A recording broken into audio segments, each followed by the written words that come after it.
Hello, everyone, and welcome to Conversational Witchcraft with me, Dawn the Kitchen Witch. I'm so happy that you've decided to join us today. Before we get going, here's my reminder. Make sure you subscribe to this channel. If you love what we're doing, you can support us. You can support this podcast. You click the support us link, help us bring you more great information, more inspiration, more conversations. And don't forget to like, subscribe, share, hit the bell. Make sure that you're getting your alerts so you know when we have new episodes airing and what's going on. And really, your continued support with this project just is overwhelming, and I'm so grateful. And don't forget, you can visit me, Dawn the Kitchen Witch, directly and learn all about food magic and the power of kitchen witchery by visiting me at cucinaaurora.com. All right, today on the show, we've got Mary Colvin. She is a registered herbalist to the American Herbalists Guild and owner of Ancestral Herbology, which I'm really excited to learn all about. She wants to continue to inspire a new generation of herbalists and provide education and mentorship in the study of herbalism in a safe practice using herbs as medicine. Mary, welcome. Hello, Dawn. Thank you. Hello. I'm so excited because I have a bunch of herbalist friends, but every herbalist friend I have does something a little bit different, has a different speciality. And I Mhm. myself, as a kitchen witch, work with herbs all the time. I have a tree knowledge, but really fascinated by the subject. So tell us, how did you find herbalism? Like, what? Because you obviously you do so much, you're entrenched, this is your whole world, right? You're writing Yes, it books, is. you're teaching classes, this is your passion. How do you find this path? Like, where did it start?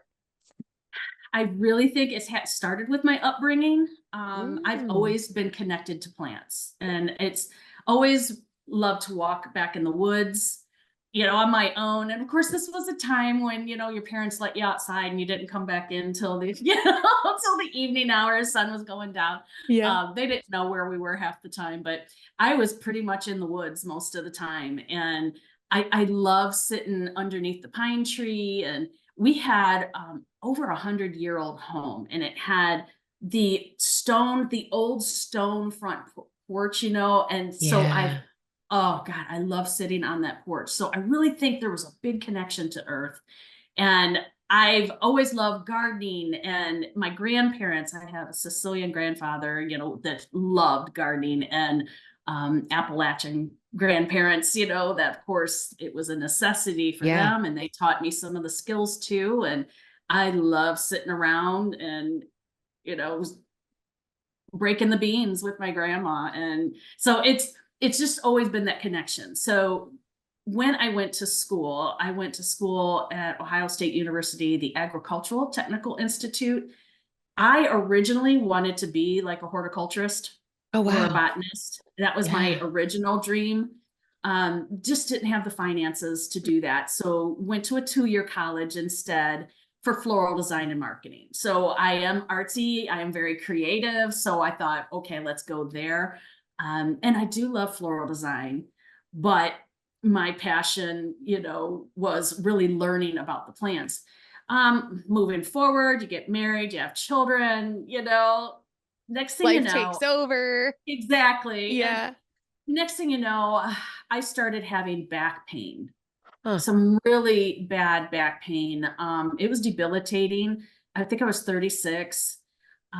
Children, in school, and they want you to go to all their activities, and it was getting to be difficult. Yeah. Went to the doctor. I did everything they wanted me to do and everything the insurance wants you to do, right?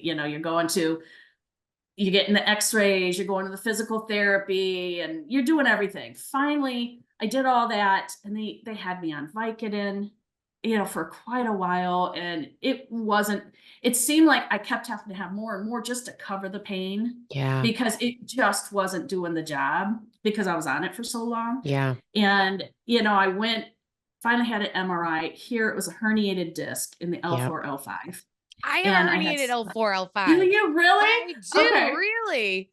That's Wow. great. Oh, it's Not good. crazy. But No, anyway, no, that's crazy. um, I had the sciatica nerve pain too. Yes. Yes. So I went, they said, you need to have a laminectomy. You have to have surgery.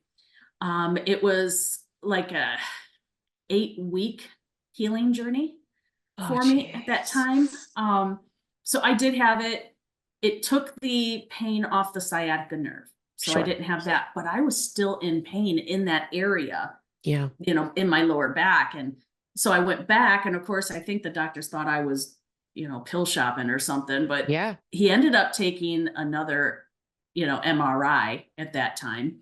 And didn't find anything, but I went to the pain doctor again and said, look, this is still hurting. What's going on? And he says, oh, you're going to be in pain the rest of your life because it's the fascia from the surgery. When they cut Hmm. through the fascia, Hmm.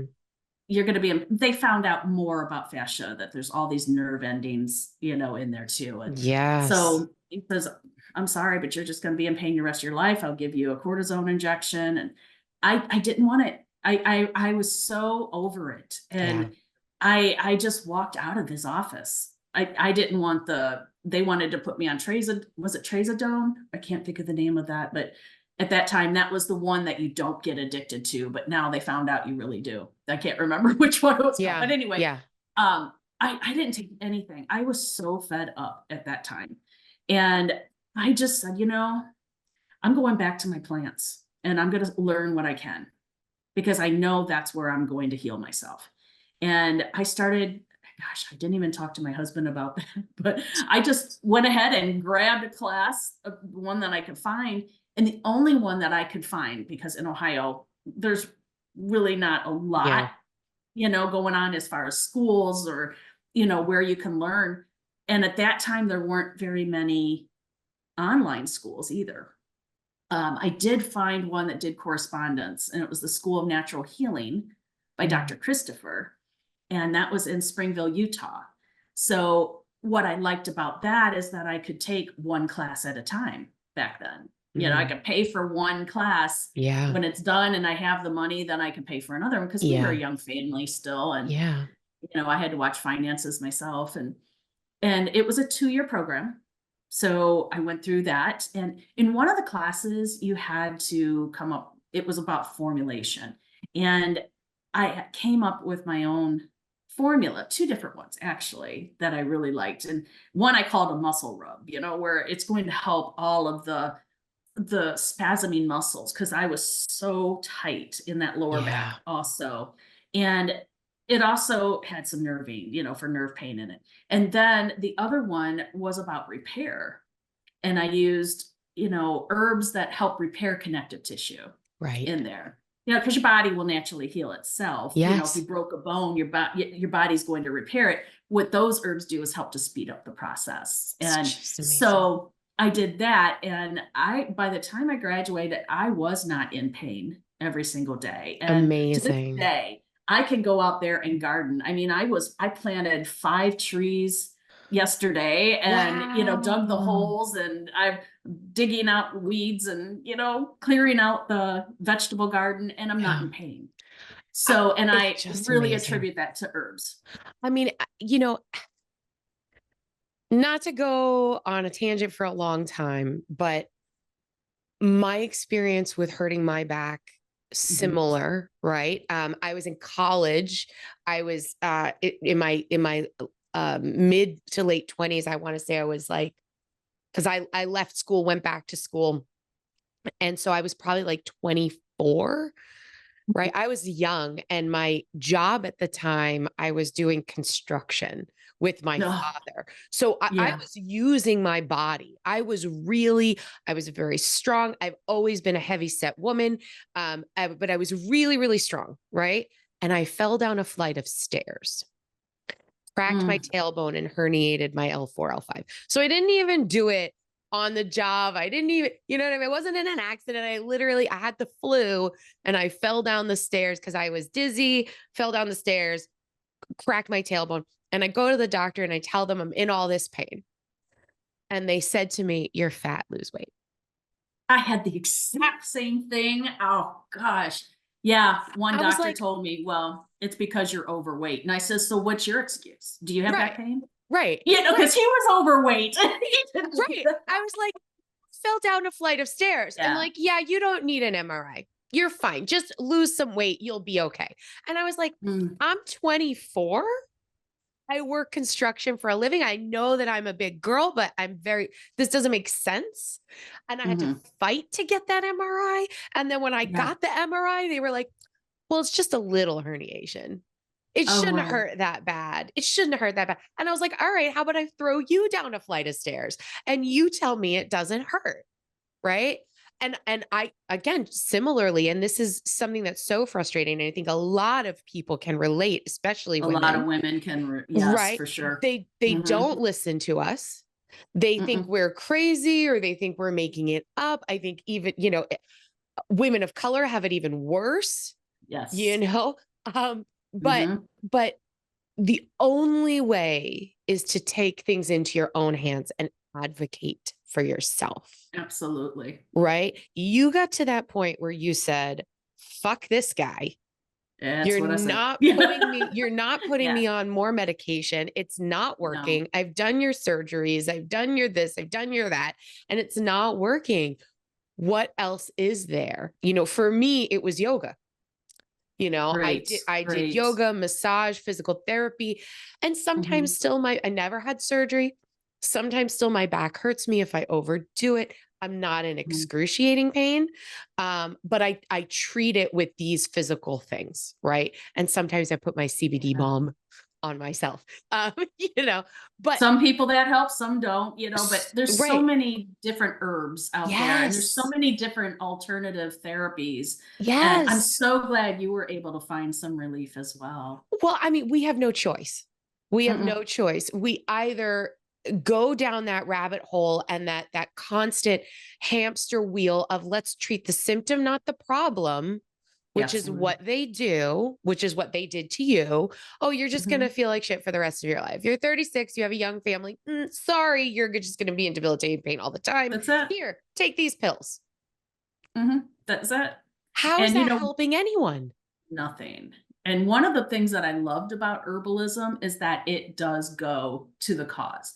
Now, there's a lot of people too that want to say, here, take this herb for this condition or for this symptom. Sure. And that's really not the best way to handle that. You Hmm. want to give the herbs for the individual, what's going Hmm. on with their body and what can help them. And a lot of times it's not just herbs.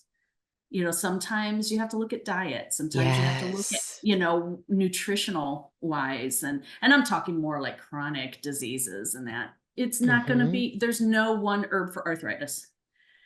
You're just not going to Right. find an herb for, low libido, and that's going to change and help you out. Right. There's more that has to go on in there. And Right. And that is because human bodies are all different. Our chemistries are all different. And so you might need Mhm. just and I believe in Western medicine. I believe that, if you break your arm, you should go to the hospital, right? Yeah. If you have an infection, you need, antibiotics most time. Like I 100% I believe in science. Hmm. I believe in many different sciences and that they don't all work independently, that you No. need both sides. You need a little bit of this and a little bit of that. Do you find, well, I mean, I have so many questions. Um, do Hit you me. Go ahead. do you find that to be true? Like Oh, absolutely. that you can supplement Western medicine with herbs that will help, for example, in a cancer patient that may Mhm. be going through treatment for, chemotherapy, radiation, and whatever, that there's Right. herbal cocktails that can also be given not only to help the body heal from the damage that the cancer treatments are doing, but also, to keep what is healthy already healthy. Yeah, and it definitely takes somebody who's skilled and knowledgeable about herbs to do that, but you do have to look at contraindications and interactions with Mm. if they're especially going with chemotherapy or what kind Hmm. of, medications they're currently taking. Yeah. Some of the herbs can interact with that, can cause other side effects, or it could cause the medication not to work at all. So you have to be careful about that. The other thing is there are some herbs that are actually enhancing of some processes such as chemotherapy that can help with some of the Oh, side effects, can help, are beneficial. And same with medications.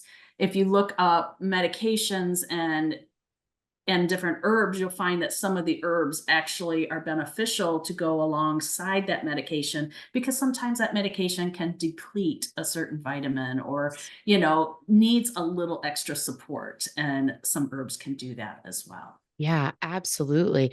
And the fact that you were able to, heal yourself Mhm. with your herbs, I mean, was obviously that was a watershed moment for you, going, wow, look at what I've learned. Look at how I have progressed. Was it that moment that made you go, I want to help other people?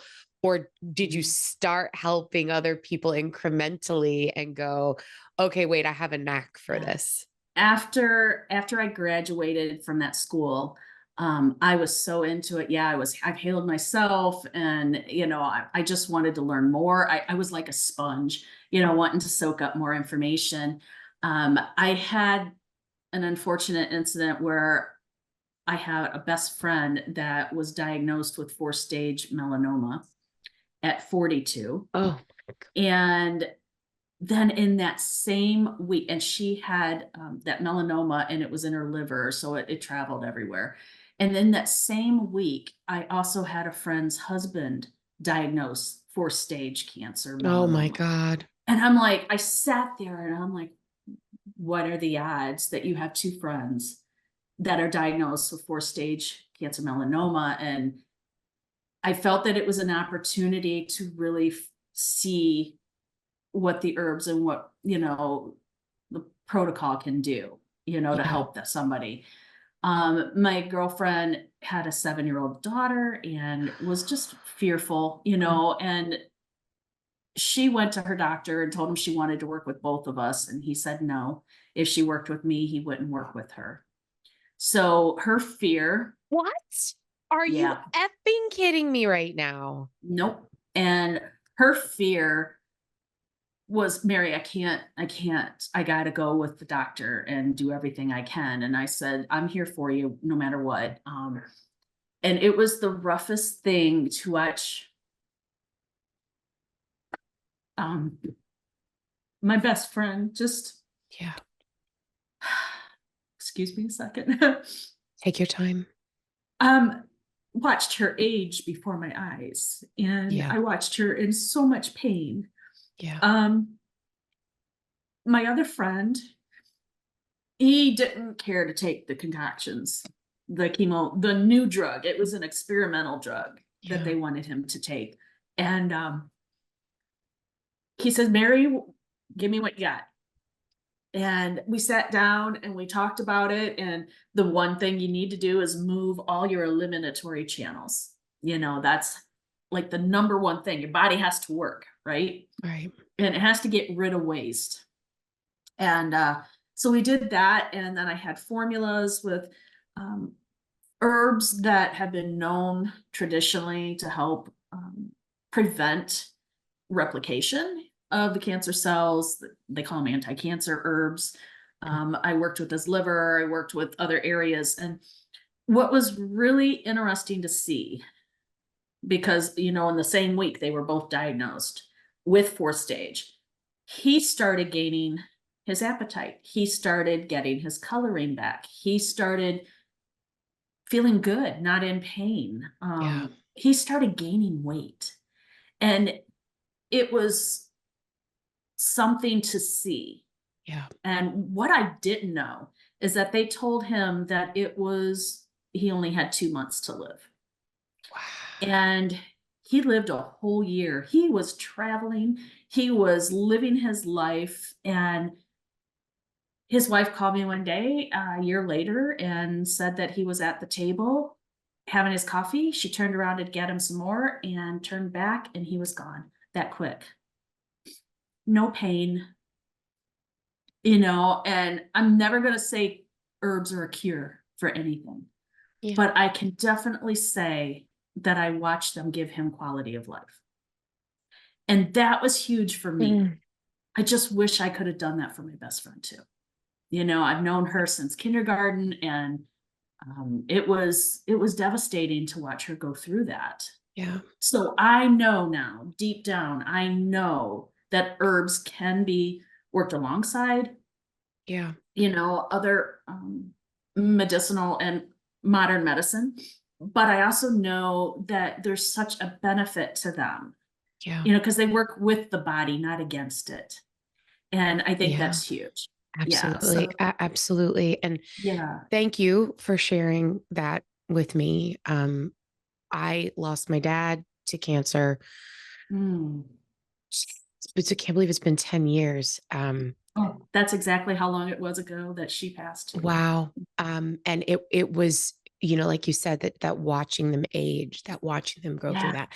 And same, he didn't want to hear like, dad, alternative, supplements, herbal stuff, because I was seeing a holistic doctor at the time for my own stuff. Right. And I was on Right. like, willow bark and whatever. I mean, I'm just picking names out of the air, it's milk thistle and this and this and Yeah. this.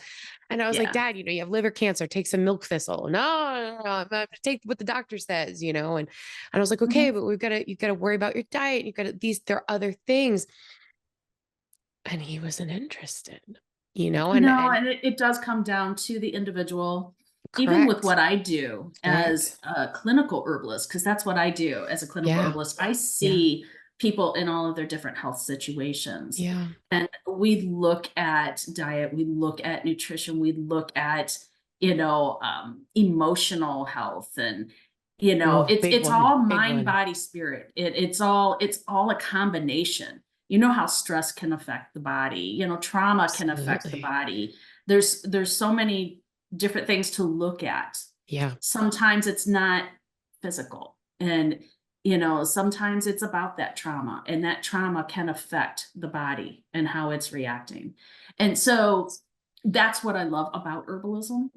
And one thing that I think everybody should have a chance at is to understand herbalism, understand how to go out in your backyard and gather what's needed. And like you said, you love modern medicine and science, and there's a lot of science behind some of the herbs. Oh, yeah. And I am not against doctors.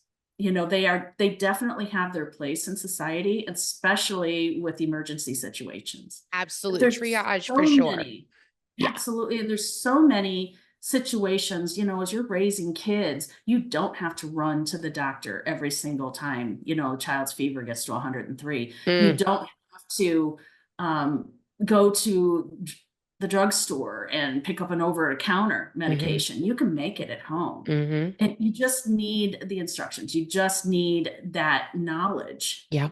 And you also need the determination to want to learn about it as Oh, well. sure, because it's a lot easier to pop some ibuprofen. Yeah, It's a for lot sure. easier to be like, well, let me run to the drugstore or whatever. But the truth is that this is more closely to how human beings have survived for hundreds and hundreds and hundreds of years. What we know as modern convenient medicine is relatively new, maybe I mean, Mhm. penicillin was invented when 200 years ago, like Yeah.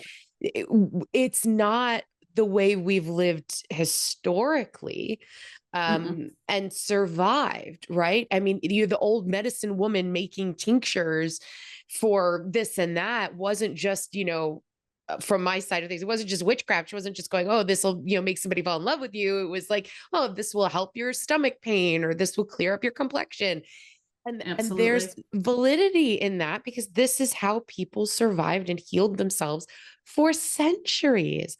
What do you Absolutely. think has caused us to lose that? Just the convenience factor? I think money. I think the changeover in, when you looked at the eclectic physicians of old and moving into with the AMA and moving into modern medicine, I think that had a lot to do with it. This is Yeah. the new way, this is new technology. You Yeah. don't have to witch doctoring or quacks or whatever they wanted to call people that worked in herbalism. It's time, but what happened too is all the documentation, and, people stopped writing about it, Mm, and stopped sharing it. It was no longer generational teachings. mm, And I think that had a lot to do with it too. for sure. I mean, in my own personal life, I have had very bad experiences with traditional doctors. Mhm. Yeah, again, vaccines are important, health is important, emergency situations, these are all things that are really important. But in my own personal life, when I've had medical issues, most of the time a holistic doctor or an herbal doctor or some kinds Mhm. of supplements are the key for my wellness. And Mhm. that has been where I have been most successful. Again, if you have an infection, it's a different story, but there are herbs I know that are Mhm. antibacterial and but Absolutely. but I don't think people realize that you don't have to pick a side. Like you No, no. And let me say that in my book, I do talk about there are different kinds of herbalists. There are some herbalists that are all about traditional only. They Yep. don't want to learn about the science, they don't want to include it. Then there's the other total opposite side where you have it has to be proven in science. You have those that it Mhm. has to be. I'm in the middle. I utilize both.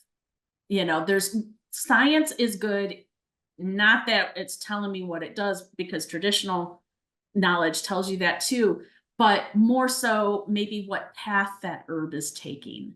Maybe you can learn Mm. something else new about that herb, Mhm. that traditional knowledge didn't really Mhm. work with it in that way. So there's some really interesting things. And sometimes it's just about supporting what you already know. And so that's Right. good too. But Right. it Staying with healthy. herbalism, there are so many different types of herbalist, and it doesn't matter. There's your own culture to take into consideration, your environment, your philosophies in life, and everybody's different, but the knowledge is the same. Learning Mhm. herbalism is the same, just learning the Mhm. basics.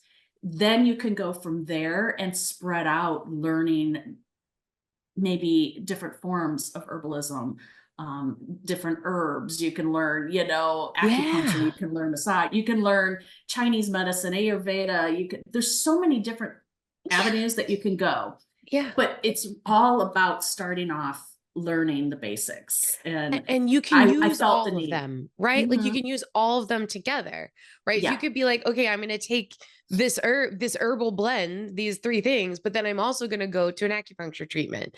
And then I'm Yeah. also going to, do I mean, you were talking earlier about the fascia and Mhm. all that new information about the fascia being connected to so many things. I don't know if anybody has done cupping yet for the fascia. It's amazing, Mhm. like for somebody who suffers with a lot of chronic body issues, like the science behind the fascia and being able to deal with that and loosen that up for bodies, it's just amazing. But you don't have to pick just one. You could do, like you No. said, do everything, do what works for you, try, see what happens, Yeah, and like I I talk about that in the book too. And I just felt, I've been learning clinical, learning herbalism. I started maybe a little over 15 years ago. yeah, And throughout the time, I always have people come up to me and they're saying, "Hey, what book do you recommend? I yeah, want to get into herbalism. What book do you recommend?" And it was never just one book. It yeah, was, you have to get so many different books yeah, with some information, and it's quite overwhelming, and if somebody's studying at home, they don't have any guidance into what steps to learn, what to learn next, and just simple advice along the way. You will get that if you go to a school, but there's so many people that can study at home. And right, so about 9 years ago, I thought to myself, I'm going to write that book. I want to write the book. It's going to be an at-home course, right? Just yeah, it needs to give them the basics. If they don't have the finances to go to a schooling, maybe they don't have the time to, sit in a class. They yeah, have their kids, they have their lives, their jobs, they can buy a book, and when they have time, put it into themselves and learn Yeah. some herbalism in simple steps. So Yeah. that's 9 years ago I started this book, and it's my life got in the way, obviously, raising my kids, Yeah. but finally, yeah, it's here. So It's that's amazing. So we're going to take a quick break because okay. I don't want to have to stop talking about the book. I want to take a break, hear from our Yeah. amazing sponsors, and then when we come back, we're going to take a deeper dive into the book that you've just put out, which is, again, it's a beautiful guide. Let's talk about it after the break.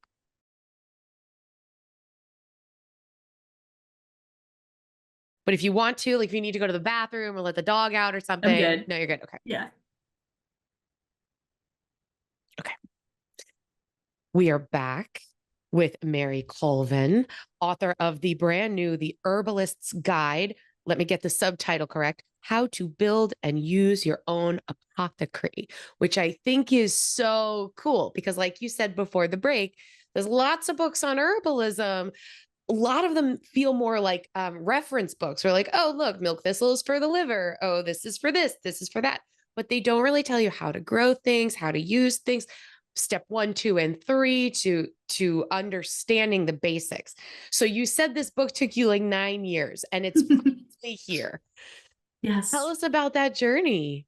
Oh, wow. Well, like I was talking about, I knew the need was there for this Mm-hmm. book. And, and I know there's some schools that have their own books, and, that's Sure. perfectly, wonderful. And there might be some other books just recently here that I've noticed that do have a lot of the same information, but they're so expensive too. It's a lot of work Yeah. writing a book, finding the agent, or learning how to do a book proposal in the first place and a query letter. And, Yeah. Oh, it's, there's, I lucked out. I'm just going to say I lucked out, because one of my clients was also writing a book, and they introduced me to their agent, and I was able to give a query letter and my book proposal, and they loved it. And that's so that's awesome. how I got mine. But then waiting to get a publisher, and there was a lot of no's, because they Yeah. didn't want, it was too instructional, too educational. A lot of them didn't want beginner books. And I did have an offer from one that wanted, I was originally going to do this in a 3-book series. Yeah. And they wanted the other 2 in one book. And I said, no, I have to have that first one out, Yeah. because I really want to reach the people that have always wondered what herbalism is. They want to take the jump. They don't know how, they don't know where to go, or they don't have Yeah. the money. Yeah. So I really wanted to get to those people. I think And that's really great because oftentimes in my experience in the sort of witchy pagan world, books on Mhm. herbalism tend to be a little esoteric, very and this is the world that I live in, right? So they're very energy driven, they're very spiritual driven, and Mhm. all of that is good and true. And Yeah. we're working with the energies of the plants, and that's part of the work that I do as a kitchen witch for sure. But Mhm. understanding some of the more medicinal, some of the more practical uses The for these, terms. the Yeah. terms, and Mhm. the honestly, like how the human body reacts or interacts with these herbal components is very important. And I think a lot of that is left out of some of the more witchy type books. So Mhm. again, going back to what I said before, I like these both sides of things. Going, oh, this is really good for energetically this, but also in the body it does this, Yeah. right? So Yeah. I mean, You I get, you have to understand medicinal actions, what they are and what they do in the body. And you also mhm, have to understand energetics in herbalism. Now, in this part, I'm not yep, talking about energy. I am right, talking about the patterns that are found in the plants, or the patterns found in the human body. And what you do is balance the two. So, in other words, if you have somebody that is really warm and dry, that's their constitution, or maybe it's the tissue state, maybe there's a lot of inflammation, and that heat mhm, in that inflammation is creating a drier environment, right?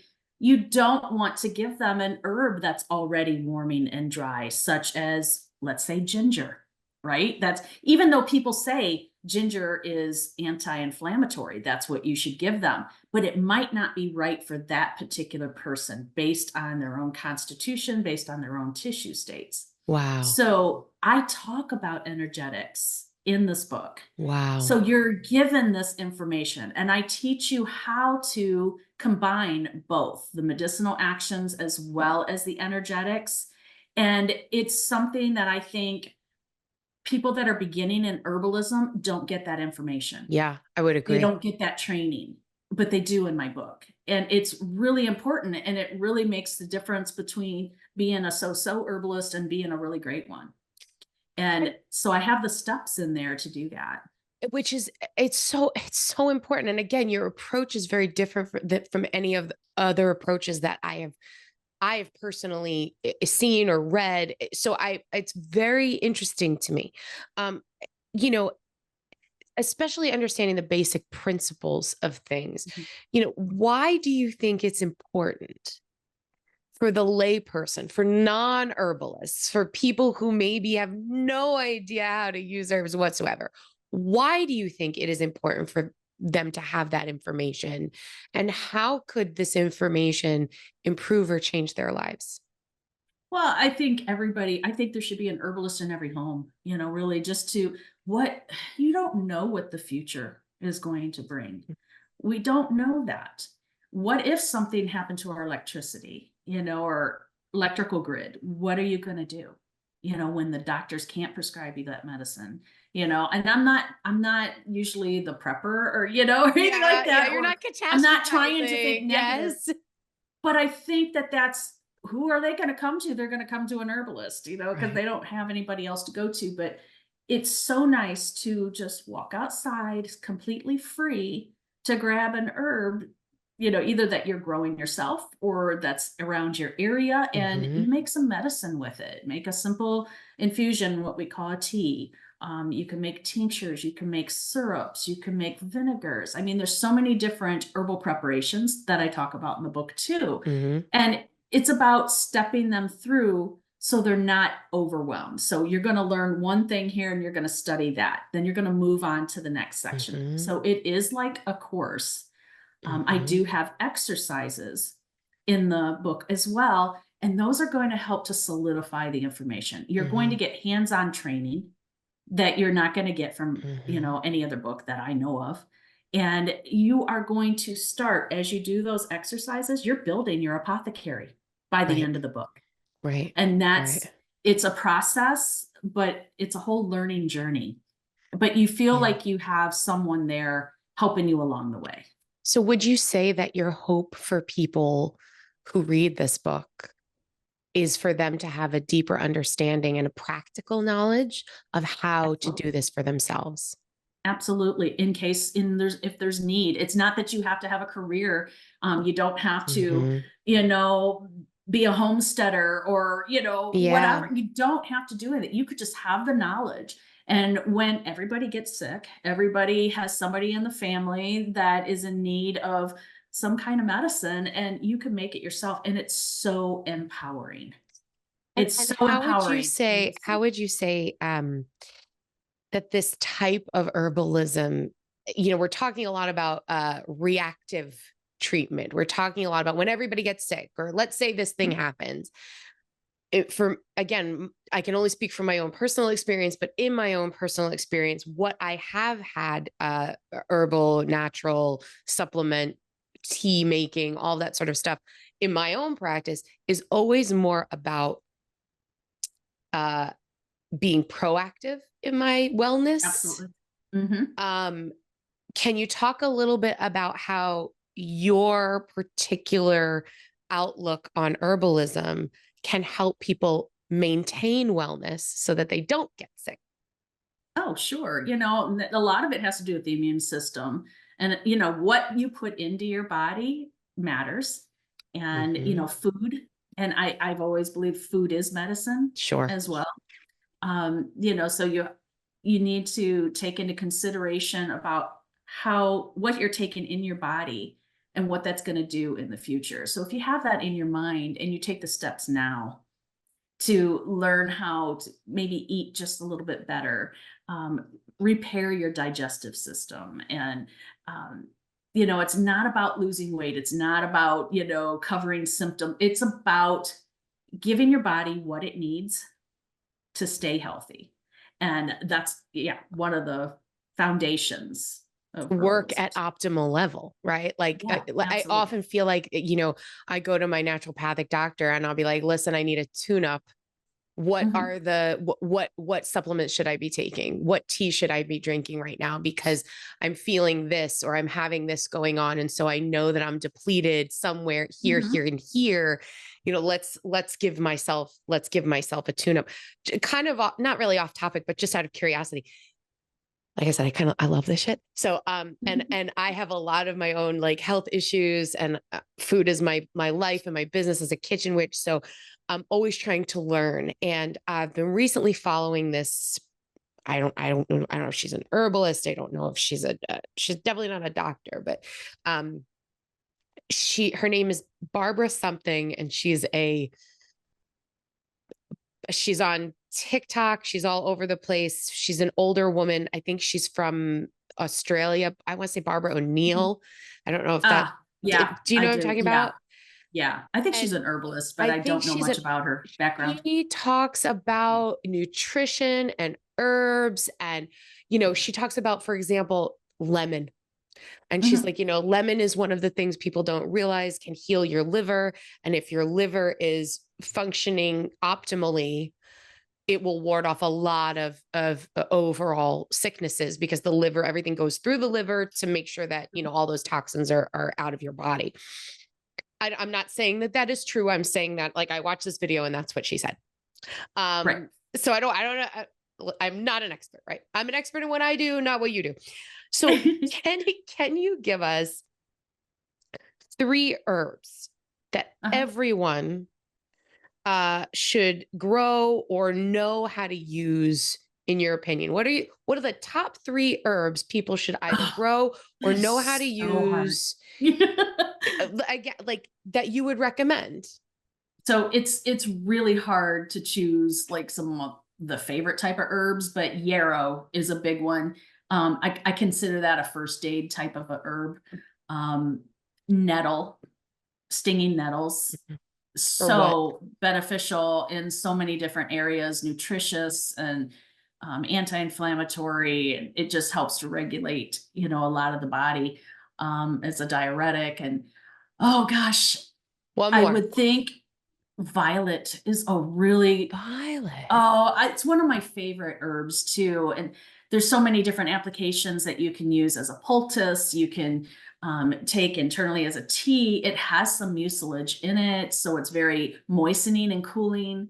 There's those energetics again, but acts as an expectorant. It helps with headaches, and it's called Wow. Heart's Ease because I feel that emotionally it helps support the heart too. And So those these are are different ones. and Yeah. these are things that are easy to grow. I mean, I have Oh, violets all absolutely. over my yard.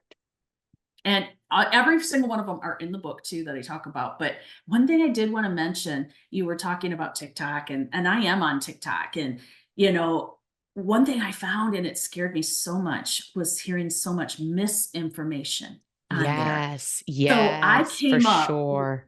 I came up with my research guidelines, and those are in the book. And it really uses a lot of common sense in a way, Yeah, but it gives you an idea. Hey, double yeah, check that answer, check yeah. that person. What kind of education do they have? Do you see Hmm. them in more than one place?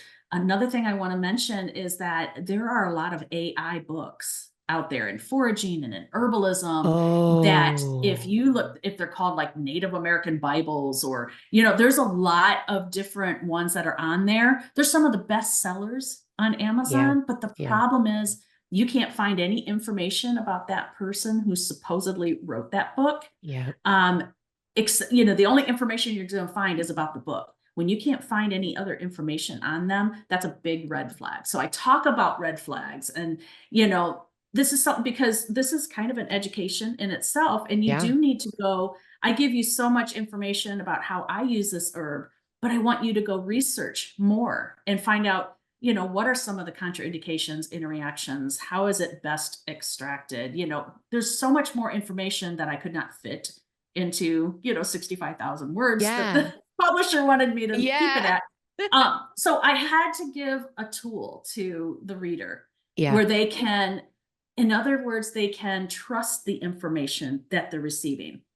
And you're Hmm. also going to have contradictory information you're going to find on certain herbs or how they're used. Do some more research and Hmm. make that decision on your own. So it is about empowering the reader too, Yeah. to find the right Yeah. information and find the trusted information that they need to further their education. I think it's really important that you say that. I think social media is a blessing and a curse. Yeah. You can find whatever you want online. That doesn't mean it's accurate. And when you're dealing with things that you're going to be using medicinally or taking internally, or maybe you're just trying to help a friend like who isn't well, Mhm. you have to vet your sources because it could be crap. So I really appreciate that warning and that heads up, right? Do you have any myths you would like to debunk about herbalism while we have this conversation going? Like, is there one thing or two things that people have a misconception about what you do or what herbalism is, and you want to clear the air on that right now? Well, I have a shirt that says herbalist, not that herb. So that's that's a big myth that I get, oh, you're an herbalist, Herbalist. and personally, I don't work with marijuana at all, and I don't need to, because there's other herbs that are out there that can help in those same areas. Everybody says they need, that for medication. I'm not saying it doesn't work. It certainly does. But there are other herbs that can also Sure. do that. They just Sure. don't give you the high. Sure.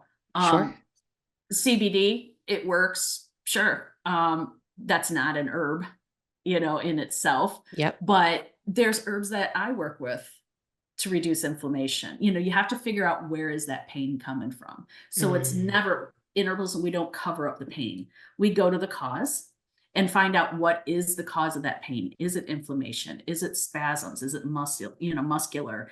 And then you work with the herbs that help to reduce some of those spasms or reduce that inflammation, or, cool off the inflammation. So Mhm. it's, that's probably, I'm not that kind of herbalist. Yes. So not that there's Yes. anything wrong with it, and not that there are other herbalists that do work with that. I personally don't. Right. So that's one myth I want to clear here. Yeah. I can't think of any other ones right now. Off the top of my head, I can't really think of any. I think most people would guess, or people that don't live in that kind of understanding of Mhm. alternative medicines or alternative healing or overall wellness. Mhm. Again, like my father, right? He was Yeah. like, yeah, I think it's a bunch of bull. I think people look at herbalism or Ayurveda or acupuncture, anything in that holistic healing world, and go, yeah, it's crap. Yeah, it's a bunch. Ah, It. Do you know what yeah. I mean? Like they don't believe it Yeah, has that validity. reminded me, probably one of the myths too. Doctors say it all the time. Oh, that herb's just not studied. There's no studies on that. And the Bullshit. thing is, you don't need it, number one, to know that an herb works, because you have Right. all that traditional information. Right. Way back when, they didn't say, "Oh, I'm sorry, I didn't study St. John's wort, that's not going to heal this wound," but they Right. knew it did. Right. But that's probably a myth that a lot of doctors think it's Yeah. not studied on, but they're not going to do a lot of studies on it unless they can extract, one component or constituent of it that they can turn Hmm. into medicine. Yep. So, there are some studies, And and let's you be have to honest. read them up, and you have to Yeah. understand how those are done Yeah. Yeah. And what they're talking about as a study, air quotes study, they're talking Mhm. about in a lab somewhere where people are testing on animals or testing on this or testing. We don't need to study something like St. John's wort that has been used for generations successfully to Right. do this, and this. We don't need to study those things. We don't need to study that, I'm just going to pull one out of the air that peppermint may be good for digestion because it's been used for hundreds of years to help people with digestion. So no, there's not going to be some science lab somewhere where a Yeah. bunch of, people are chemically testing peppermint leaves. We just know it's good for us. Like, Yeah. Well, it we was lately, it wasn't even long ago. Big headlines, garlic, highly antibacterial. We just laughed. We're just of course, like, yes. yeah, yeah. Yeah. Yeah. Ask any So, Italian grandmother. Like yeah, this, exactly. they Exactly. live to be 100 years old because they just ate raw garlic all the time. Like, let's just, So those kind of things make me laugh, that there's like all of a sudden it might be news to them, but it's certainly not right. news to us, Right. but So your new book yeah. is The Herbalist Guide: How to Build and Use Your Own Apothecary. At the time we are recording this, the book is due out in like 2 weeks. Mhm. But by the time this airs, the book will already be out. Yes. So where can we find this book? Well, you can pretty much type in the name and it comes up in different places. You're going to find it on Amazon. You can go to skyhorsepublishing.com Mhm. and find it there. And in the drop down in the buy, when you buy it, it gives you different areas that you can Mhm. purchase that as well. So I think Barnes and Nobles, Target, Walmart has it online. Yeah. So there's And a lot of different places you'll find it. we And can I support our local personally, bookstores, right? Go into your local yeah, bookstores so you can order it. absolutely. Really important. If you can support your local stores, they'll order it for you. Just tell them you want this book, Mhm. and they will order it for you. And then tell us about where we can find you online, your courses, all that stuff, Sure. so people can look you up. Well, I do mention in the book herbalistmentor.com, and this is my Yes. new website, and it's all about resources and training and mentorship in Hmm. herbalism. So Hmm. I do have mentorship packages that you can Hmm. get, and you don't even have to be a clinical herbalist. You can just get 3 hours of my time and I can help you through some of your studies. You can ask questions and Cool. whatever. I'm there for you. I do have free membership. It's called the Herbalist Mentor Membership, Hmm. totally free. I offer 4 different presentations right now. Wow. One is navigating the study of herbalism, and that really breaks it down on the different types of classes, setting Hmm. goals, really helping somebody get started in herbalism. I talk about fatigue and insomnia. There's a lot of, there's 2 other ones that I have on there. I will be adding more. I will be doing a video series demonstrating each one of the exercises that are in the book for those birth, Cool. for their visual, not virtual, the Yeah. visual, and they need to see it done in person, and that will be available in the next few months. I'll have that available for purchase. And then hopefully next year, I will have a course that will be offered on the website. Okay. That's going to be a follow up of this book. That is just going to be, here's some extra herbs, here's some more exercises, and just some little like, extra Yeah. training someone can need. That's fantastic. So again, the website is Herbalistmentor.com. And there's a herbalistmentor.com. contact page that you can contact me if Okay. need be. I do also have another website. It's ancestralherbology.com. Ancestralherbology.com. And then And that what? is all about my consultations and the events that I'm at. And you can also contact me there for a Okay. consultation. So herbalistmentor.com, Yes. ancestry, ancestral, Ancestral Herbology. ancestralherbology.com. And Yes. then you're on Instagram, you're on TikTok. What is Yes. your handle there if people want to follow So you? on Instagram, it is Ancestral Herbology. And okay. And on TikTok, I'm at Simple Training Herbalist. Simple Training Herbalist. And we're going to put all of those links on the show notes so people can click and find you and buy your book and sign up for your mentorship. I think it's really cool programs that you're offering. And I also think that again, like your perspective is very different from other herbalists that I know. And I find it really fascinating. Thank you, So Dawn. I'm really, yeah, I'm super jazzed, and I hope everybody goes and learns from you, because I think, now you said like every house needs an herbalist. I'm like, ooh, it would have to be me in my house. It would have to be me. Okay. So before we wrap up, Mhm. there's one last question I have to ask you. I ask this to every guest that comes on the show. I am a kitchen witch. So Mhm. if you could have me make one magical meal for you, what would it be and why? Oh boy. Um, See, I use them more for medicine, and Mm-hmm. there's a lot of herbs that you can use that are in your cupboard right now that you Mm-hmm. can use for that. Basil, probably. I really love basil.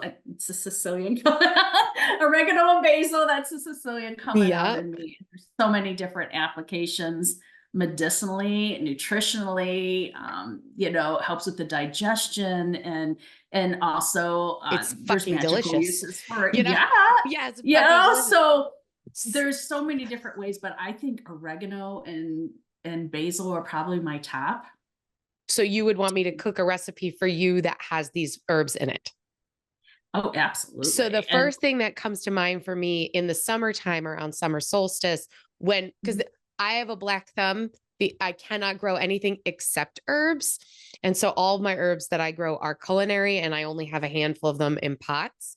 But I make, around the summer solstice, I make a fresh herb pesto. So it's like love it. half, Yeah. half basil. And then I do um, Italian parsley, sage, um, oregano if I have it, a little bit of rosemary. I usually throw some arugula in there, lots of Mhm. garlic and lemon, and a little Parmesan cheese, and I make like big vats of pesto out of Wonderful. that. I That's what use I that would with make you. chickweed. Oh, Chickweed, I use a chickweed. chickweed pesto, and I love adding a little bit of Parmesan Romano cheeses Yes. in the Asiago Yes. cheeses in there, and some cashews and a little olive Mm. oil, and it's absolutely delicious. Yeah, I just go out there, grab it fresh, and chock full of vitamins and minerals as a spring tonic too. Yeah. So Have you ever done, yeah. I'm sure you've used dandelion a lot, but have you ever Oh used yeah. dandelion leaf in a pesto? Oh yeah. So I'll even good. add ramp leaves Yeah. out to my chickweed pesto too. Wow. Yeah. Oh, beautiful. Delicious. That's what I Mhm. would make you. I would be like, I'm having an herbalist over. I need to just Awesome. make like a whole herby, delicious pesto dish. Mary, you've just been Awesome. delightful. Thank you so much for coming on the show. Oh, Really, you're welcome. your knowledge and your candor and talking about your experiences. I just want to thank you so much for being here. Again, the book is The Herbalist Guide: How to Build and Use Your Own Apothecary by Mary Colvin. Thank you so much for being here.